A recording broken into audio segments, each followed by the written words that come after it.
Tidaklah Rasulullah SAW dalam keadaan bersedih, kecuali Nuaiman datang Rasulullah akan tersenyum. Jadi sebagian sahabat itu senang kalau sudah Nuaiman datang, pasti Rasulullah bahagia. Tapi ketika itu Nuaiman datang, ingin duduk bareng-bareng Sayyidina Hamzah. Sayyidina Hamzah katakan kepada Nuaiman, bercanda begitu. Nuaiman, kamu lihat unta orang datang dari luar Arab ini. Lihat, kata Nuaiman, ini besar banget, ini badannya besar gitu. Dagingnya pasti banyak. Iya, ini kalau kita sate enak nih ntar malam. Kata Nuaiman. Kata Sayyidina Hamzah, apakah kamu berani? Kata Nuaiman, saya berani aja asal kalian gak bilang sama Rasulullah. Kata Sayyidina Hamzah, benar wahai Nuaiman, benar kan? Akhirnya Sayyidina Hamzah lupa masalah itu, cuma bercanda-bercanda saja. Sayyidina Hamzah lagi asik sama Sayyidina Umar, Sayyidina Ali. Tiba-tiba apa? Ternyata ketika dia melihat unta tersebut sudah pisah antara kepala sama badannya.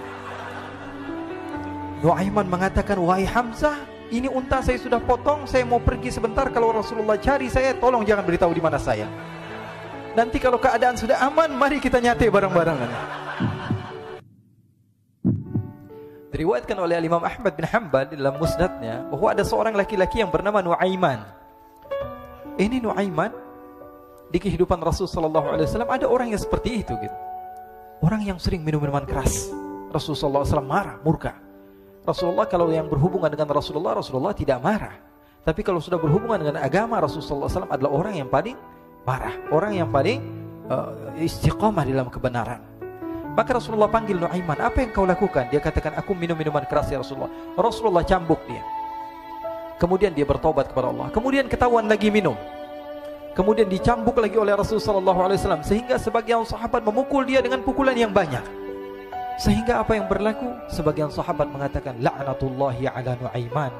Semoga Allah melaknat Nuaiman. Dia mempermainkan Rasulullah. Dia bilang sudah mau taubat tapi minum lagi. Dia bilang sudah mau taubat tapi minum lagi. Maka Rasulullah SAW mengatakan, la tal'anuh fa innahu yuhibbullah wa rasulah. Kata Rasulullah, jangan kamu laknat Nuaiman, karena dia itu cinta sama Allah, cinta sama Rasulnya. Dalam riwayat dia dicintai Allah dan dicintai oleh Rasulnya Muhammad sallallahu alaihi wasallam. Ibn Majah menceritakan bahwa Nuaiman ini pernah suatu waktu diajak oleh Sayyidina Abu Bakar pergi ke negeri Syam. Negeri Syam itu di mana? Seperti yang diceritakan tadi, antara daerah Suriah, Lebanon, Yordania, kemudian Palestina. Daerah seperti itu. Umumnya orang Quraisy pada masa itu mereka memiliki rihlah berdagang, membeli dagangan ke Syam, kemudian dijual lagi di kota Makkah. Ketika itu Rasulullah SAW didatangi Abu Bakar. Sayyidina Abu Bakar mengatakan kepada Rasulullah, ya Rasulullah, saya mau izin ya Rasulullah. Mau apa? Saya mau ajak dua sahabat kamu ini ikut berdagang ya Rasulullah. Siapa kata Rasul? Nuaiman. Kata Rasulullah, Nuaiman kamu mau ajak? Mau ngapain? Biar seru-seruan aja ya Rasulullah. Kata Rasulullah, ya sudah, saya izinkan kamu bawa Nuaiman. Ketika itu Sayyidina Abu Bakar membawa Nuaiman sama satu sahabat namanya Suwaibid ibn Harmalah. Siapa namanya? Suwaibid ibn Harmalah. Ini sahabat Rasulullah SAW yang memiliki sifat yang berbeda-beda. Kalau Nuaiman ini aneh. Pernah Rasulullah SAW dibawain makanan banyak, dikasih Rasulullah, dikasih sahabat semua. Semuanya sudah makan, tiba-tiba si Nuaiman ini, sahabat Nabi Nuaiman mengatakan kepada Rasulullah, ya Rasulullah, ini yang penjualnya, tolong kau yang bayar ya Rasulullah. Makanan udah habis. Makanan udah habis, Rasulullah SAW bingung, saya yang bayar. Akhirnya Rasulullah katakan kepada sahabat, ayo keluarkan uang, kita patungan, kita bayar. Rasulullah aja dimainin, apalagi kita orang. Sallu ala Nabi Muhammad. Nuaiman diajak Sayyidina Abu Bakar. Kata Rasulullah SAW, benar kamu mau ajak Nuaiman? Iya ya Rasulullah. Diajaklah. Diceritakan dalam riwayat Ibn Majah, diceritakan juga dalam Siyar A'lam An-Nubala, diceritakan juga dalam Musnadnya Imam Ahmad bin Hanbal, dalam riwayat Imam Ahmad bin Hanbal. Maka diceritakan Nuaiman diajak oleh Sayyidina Abu Bakar. Sesampainya di negeri Syam, semua dibagi tugas.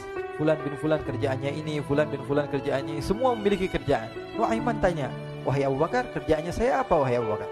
Kata Sayyidina Abu Bakar, kamu mau ngapain terserah kamu wahai Nuaiman. Yang penting kamu ikut saya kan. Kemudian satu di antara mereka namanya Suwaibid ibn Harmalah. Ditanya oleh Sayyidina Abu Bakar, wahai Suwaibid, kamu mau kerjaan apa? Kata Suwaibid, terserah kamu wahai Abu Bakar. Kata Sayyidina Abu Bakar, kamu menjaga makanan, karena saya tahu kamu ini adalah orang yang senantiasa menjaga amanah. Suwaibid ini kalau disuruh maju dia maju, disuruh mundur dia mundur, disuruh ke kanan dia ke kanan, disuruh ke kiri dia ke kiri. Orang yang ikut aja. Kalau Nuaiman beda, disuruh maju dia ke belakang, kasih sen kanan ke kiri belok. Nuaiman itu orang yang berbeda. Maka Suwaibid mendapatkan tugas, semua mendapatkan tugas kecuali Nuaiman. Sehingga ikhwani, apa yang berlaku, apa yang terjadi, Sayyidina Abu Bakar pergi sibuk dengan kesibukannya, sehingga datanglah waktu siang. Nuaiman sudah lapar. Nuaiman cari makanan. Dia nggak punya uang, diajak Sayyidina Abu Bakar tapi tidak diberikan uang. Sehingga dia cari-cari makanan, dia tahu Suwaibid yang jaga makanan, dikatakan, "Wahai Suwaibid, saya mau makan, berikan kepada saya 1 roti saja. Yang terpenting apa? Saya makan sekarang, saya sudah lapar." Kata Suwaibid, "Ya Allah, Nuaiman, kita tunggu Abu Bakar saja sehingga dia datang, karena ini amanat. Amanat dari Abu Bakar, saya tidak boleh berikan kepada siapapun kecuali atas izin Abu Bakar." Kata Nuaiman, "Kasih saya makanan, kalau tidak saya bikin masalah sama kamu." Merah wajahnya Suwaibid karena dia tahu, jangankan saya, Rasulullah jadi mainin. Bingung, apa yang harus saya lakukan? Akhirnya Nuaiman bilang, gampangannya aja, kata Nuaiman, kamu kasih saya makanan, atau kalau tidak saya bikin masalah sama kamu. Bingung Suwaibid, pikir panjang. Setelah itu dia katakan, "Ya sudah Nuaiman, saya tetap mau jaga amanah Abu Bakar, karena saya takut ini adalah perintahnya Allah, perintahnya Rasulullah SAW, dan perintah daripada Abu Bakar, sahabatnya Nabi." Kata Nuaiman, "Kalau memang begitu kamu maunya, ya sudah, berarti kamu ngajakin berantem sama saya." Nuaiman pergi ke pasar. Dia cari-cari tempat penjualan hamba sahaya. Dia lihat-lihat beberapa hamba sahaya. Ini berapa harganya? Ini katanya 10 qalanis. Ini berapa? Ini harganya hitungan orang zaman dahulu. Kita sih hitung seperti dirham, berapa ratus dirham gitu. 200 dirham. Yang ini berapa? 300 dirham. Yang ini berapa harga hamba sahaya? 300 dirham. Harganya antara 300, 200 sampai 100.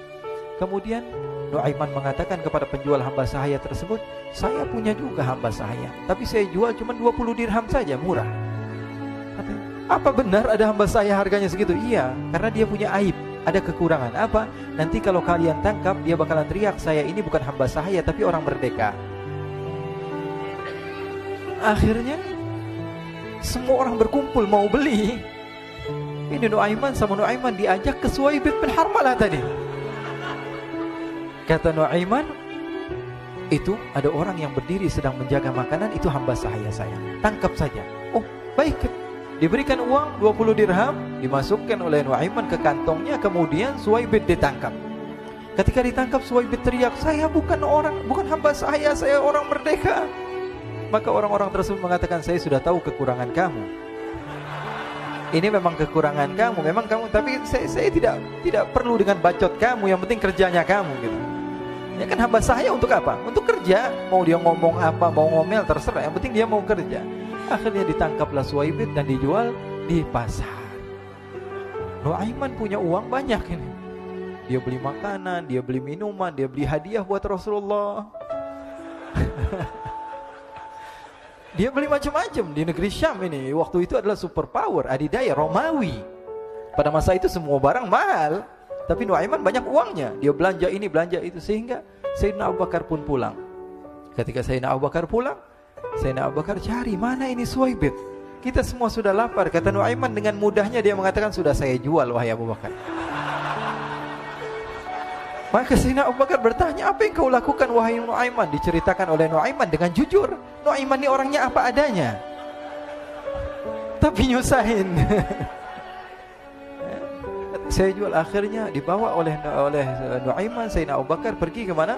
Ke pasar. Lalu dibeli lagi oleh Sayyidina Abu Bakar As-Siddiq, Suwaibid yang tadinya orang merdeka menjadi hamba sahaya sebentar, kemudian dibeli lagi oleh Sayyidina Abu Bakar. Pulang ke Madinah, kisah ini diceritakan di hadapan Rasulullah SAW. Maka perawi mengatakan, "Fadhahikan nabiyyu hatta badat nawajiduhu." Ketika diceritakan kisah Nuaiman tersebut dengan Suwaibid, Rasulullah tertawa sejadi-jadinya sehingga gigi geraham Rasulullah SAW nampak di wajah mata para sahabat. Sehingga perawi lain mengatakan 1 tahun berlalu, Rasulullah setiap ada tamu yang datang pada Rasulullah akan ceritakan kisah Nuaiman menjual Suwaibid tersebut. Jadi ada ikhwani, jangan kalian kira Rasulullah SAW itu hidup di satu masa sahabat-sahabatnya itu seperti ustadz-ustadz yang khusyuk, yang kayak Habib bin Anis ini banyak. Bahkan ikhwani, mungkin di akhir karena masanya sudah habis, pernah suatu waktu Rasulullah SAW didatangi asyraf, delegasi dari beberapa negara yang ingin mengenal apa itu agama Islam.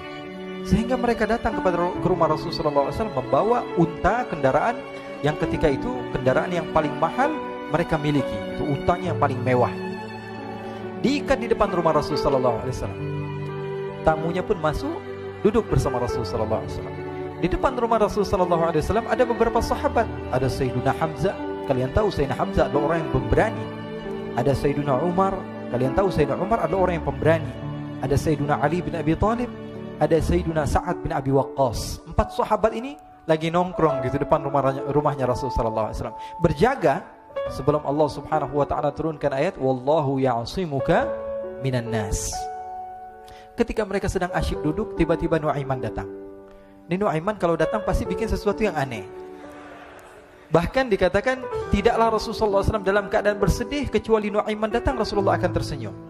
Jadi sebagian sahabat itu senang kalau sudah Nuaiman datang, pasti Rasulullah bahagia. Tapi ketika itu Nuaiman datang, ingin duduk bareng-bareng Sayyidina Hamzah. Sayyidina Hamzah katakan kepada Nuaiman, bercanda begitu. Nuaiman, kamu lihat unta orang datang dari luar Arab ini. Lihat, kata Nuaiman, ini besar banget ini, badannya besar gitu. Dagingnya pasti banyak. Iya, ini kalau kita sate enak nih ntar malam. Kata Nuaiman. Kata Sayyidina Hamzah, apakah kamu berani? Kata Nuaiman, saya berani aja asal kalian gak bilang sama Rasulullah. Kata Sayyidina Hamzah, benar wahai Nuaiman, benar kan? Akhirnya Sayyidina Hamzah lupa masalah itu, cuma bercanda-bercanda saja. Sayyidina Hamzah lagi asik sama Sayyidina Umar, Sayyidina Ali. Tiba-tiba apa? Ternyata ketika dia melihat unta tersebut sudah pisah antara kepala sama badannya. Nuaiman mengatakan, wahai Hamzah, ini unta saya sudah potong, saya mau pergi sebentar. Kalau Rasulullah cari saya, tolong jangan beritahu di mana saya. Nanti kalau keadaan sudah aman, mari kita nyate bareng-bareng. Ini ada yang seperti itu di zaman Rasul sallallahu alaihi wasallam. Maka dia pun berlari dan berlari mencari satu tempat supaya Rasul sallallahu alaihi wasallam dia selamat daripada Rasul sallallahu alaihi wasallam. Sehingga Sayyidina Hamzah bingung, ini kalau Rasulullah keluar gimana? Ada Hamzah Asadullah, ada Ali bin Abi Thalib, ada Umar, gak bisa jaga kendaraannya tamunya Rasulullah sallallahu alaihi wasallam. Akhirnya benar apa yang terjadi, ikhwani. Rasul sallallahu alaihi wasallam tamunya mau pulang. Ketika dia buka pintu tamu melihat apa? Untanya sudah begitu. Mereka teriak, "Wa naqata, unta kami wahai Muhammad. Baru mau kenal Islam, unta kami, kendaraan kami sudah dibuang." Rasulullah SAW lihat Sayyidina Hamzah, lihat Sayyidina Ali. Mereka gak bisa ngomong, mereka hanya bilang apa? Nuaiman ya Rasulullah. Rasulullah perintahkan Sayyidina Umar, wahai Umar, sekarang kamu ambil uang, kemudian kamu gantikan, kemudian kamu berikan 2 kali lipat daripada harta unta ini, sehingga apa?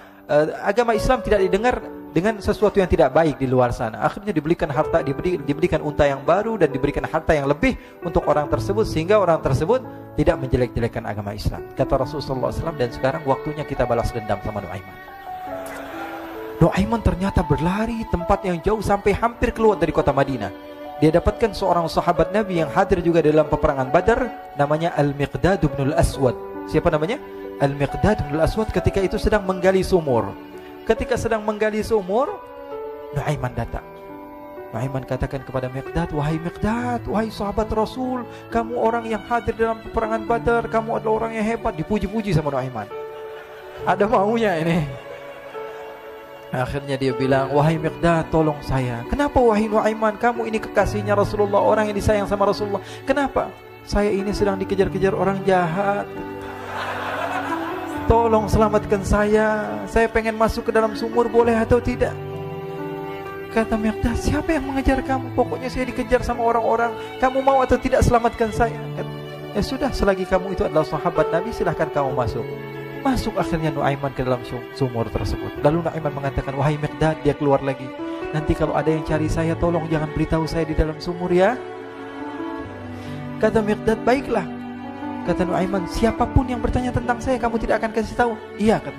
Walaupun Rasulullah yang tanya saya. Katanya, enggak mungkin Rasulullah datang ke tempat sejauh ini. Iya, walaupun Rasulullah. Akhirnya masuk Nuaiman. Setelah beberapa menit Rasulullah dan rombongan benar datang. Miqdad bingung ini. Ini kenapa Rasulullah datang ke RW kami ini? Ada apa ini Rasulullah sampai sejauh ini? Ditanya, ya Rasulullah, ada apa ya Rasulullah? Kata Rasulullah, saya cari Nuaiman. Di mana Nuaiman? Inna lillah, kata Miqdad. Nggak dijawab ini Rasulullah. Kalau dijawab saya ingkar janji. Akhirnya apa dia katakan? Wahai Rasulullah, mata saya tidak memandang kepada Nuaiman, tapi tangannya nunjuk ke dalam sumur. Sahabat. Apa dia bilang? Mata saya tidak melihat kepada Nuaiman, tapi tangannya nunjuk ke sumur. Akhirnya dibuka sama Rasulullah, Nuaiman muncul. Kata Rasulullah, Nuaiman, kamu bikin malu saya, wahai Nuaiman. Ya Rasulullah, yang bersalah bukan saya, tapi orang yang mencari saya bersama kamu, ya Rasulullah. Akhirnya Rasulullah nengok, siapa? Ternyata Nuaiman sudah lari kabur. Sallu ala Nabi Muhammad. Kisah-kisah seperti ini sebenarnya banyak sekali, ya. Ini menunjukkan kepada kita bahwa kehidupan Rasulullah itu begitu indah. Rasulullah SAW, kalau kamu mau menjadi orang yang baik, contoh Rasulullah. Mau menjadi bapak yang baik, contoh Rasulullah. Mau menjadi pemimpin peperangan yang baik, Rasulullah. Mau menjadi murid yang terbaik, contoh Rasulullah. Bagaimana akhlak Rasulullah. Mau menjadi suami yang baik, contoh Rasulullah. Dalam segala hal, apapun itu Rasulullah